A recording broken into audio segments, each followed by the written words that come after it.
Is it really abuse? Many survivors of narcissistic abuse struggle with this question. Whether you're still in the relationship or the relationship has ended, you might find yourself wondering, was it really that bad? Especially if there was no physical abuse. You may wonder, was I overreacting? Or even perhaps, did I somehow contribute to their abusive behavior? Hello and welcome to my channel. My name is Lisa, and in this video, I'm going to answer the question so many survivors ask themselves. Was it really abuse? After being involved with a narcissist, especially over a long period of time, you've been mentally and emotionally beat down. You've been gaslighted to the point of not trusting yourself, not trusting your own feelings or your own emotions. And this is exactly what the narcissist wanted. They need you to buy into their narrative, see things from their viewpoint, their perspective, and of course they want you to doubt your own. So here are some questions you can ask yourself when you're wondering if you were or are currently in an abusive relationship. Do you feel like you're tiptoeing on eggshells around your partner? Do you avoid certain topics of conversation because you know it will only cause an argument? Do you avoid being around certain people or talking to these people on the phone because you fear your partner's reaction? Do you pretend to agree with them or go along with their wishes just so you don't incur their wrath? Do you find yourself making excuses for their behavior, both to yourself and to others? Do you feel trepidation when you hear their car pull up in the driveway or when you're going to see them? Have you given up hobbies or activities that you used to enjoy because it annoys your partner? Have you lost sight of your goals because your partner makes fun of them or puts you down about those goals in some way? Do you find yourself not speaking up about your own feelings because you know your partner will invalidate them or ridicule you? Do you feel more calm or at least less anxious when your partner is not around? Do you find yourself trying to gauge their mood so you know how to behave or how to act in order to keep them happy or just to keep them calm? Does your partner call you hurtful names? Do they make jokes at your expense and then tell you they're only teasing, saying, "Can't you take a joke?" when you object to something they've said? Do they have a set of rules for you to follow that they themselves do not follow? Do they yell, scream, and or use obscenities directed at you when they're angry? Do they use words such as always or never in their conversations with you, such as, "You're always late, you're never on time, you're always starting an argument with me, you never listen to what I'm saying"? Do they expose your vulnerabilities, your shortcomings, or secrets that you've shared with them to others? Do they use these vulnerabilities against you? Are they dismissive, or do they act bored if you tell them about something that's important to you, doing things such as rolling their eyes, smirking, sighing, or shaking their head? Do they seem unaffected by your tears? Do they make fun of you when you cry? Do they belittle you or your accomplishments? Do they purposely push your buttons? They know something bothers you or annoys you, but they continue to bring it up or do whatever it is that they know for certain that you don't like? Do they threaten you, either overtly or covertly?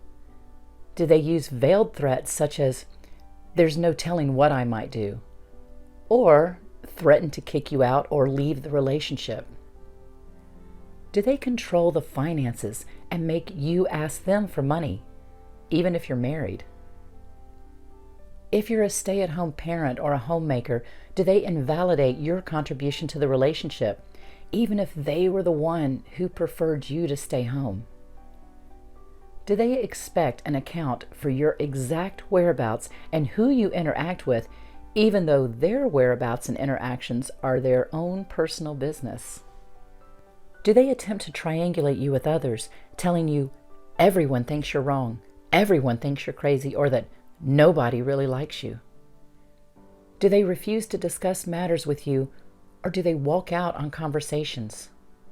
Do they easily fly into a rage at the drop of a hat, and you can never predict just what might trigger this response from them? Do they accuse you of doing or saying things that you never did or said? Do they try to guilt you to get their way, such as, look at everything I've done for you, or if you loved me, you would fill in the blank? Do they pick fights with you and then blame you for starting the fight? Do they deny that an event happened or deny something they've previously said? Do they deny their behavior is abusive? Do they make light of the abuse? Do they blame you for their behavior? And if you call them out, do they accuse you of being the abuser? Do they demand to see your cell phone? Do they snoop through your computer or expect you to reveal your passwords to them, even though they feel no need to share theirs with you? Do they interrupt you or talk over you? Do they look away when you're speaking or busy themselves in some way that lets you know that what you're saying does not interest them and isn't all that important? Do they isolate you from friends and family or anyone that they think just might be supportive of you? Do they minimize your feelings by telling you you shouldn't feel that way, or that the way you feel is not really the way you feel? Do you find yourself apologizing to them even if you're not the one at fault? Do you do this simply to keep the peace? Do you critique yourself through their eyes? Do you feel less than or not enough? Do you make them a priority even though you're not a priority to them? Are you unhappy in the relationship, but at the same time fear leaving? If you're answering yes to several of these questions, you're more than likely in a toxic relationship.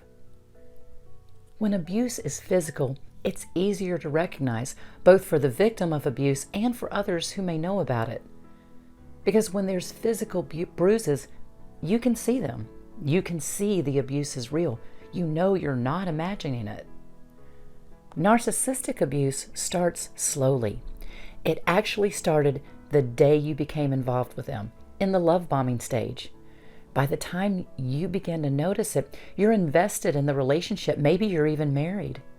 Your mind remembers the person they pretended to be, and you feel and you hope to get back to that golden period when they made you feel special and they made you feel loved.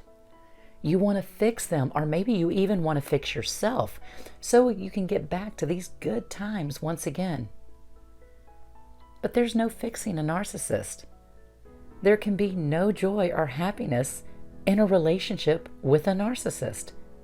Once that initial love bombing stage has ended, you're now in the cycle of abuse that anyone and everyone goes through in a narcissistic relationship.